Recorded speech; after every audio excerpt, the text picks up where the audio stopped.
Greetings, Object Coder. Hash table algorithms. Let's take a chat about that.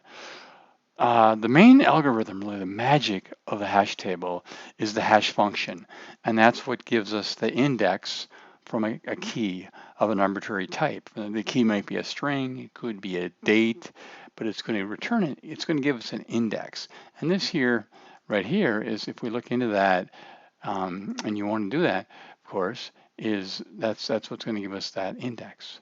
The next thing, we run into something called a collision problem, where elements can end up in the same spot, and we're either going to lose an element if we just have a simple array, or we have to solve it somehow. And buckets is how we solve that.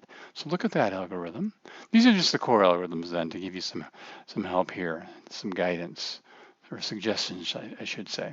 Associations, there's a bucket search problem where if a bucket ends up with multiple values, this is a simple case here. If we have one value in a bucket, we just return that value. But what if we have multiple values? These all have the same index, so they have that same hash function result.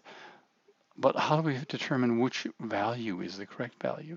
The key there is this wonderful object called an association. So you want to look in there. Load ratio is the keys per bucket. In other words, this is what we looked at just here. How many are in this? And this one has 1, this one has 2. But what is the average? What is the average? The key is here, we want to keep that average low. And we rehash when we end up with too many keys in a bucket. If we end up with all of a sudden let's say we have 100 elements in just this number of buckets, we're gonna have a lot of keys per bucket, right?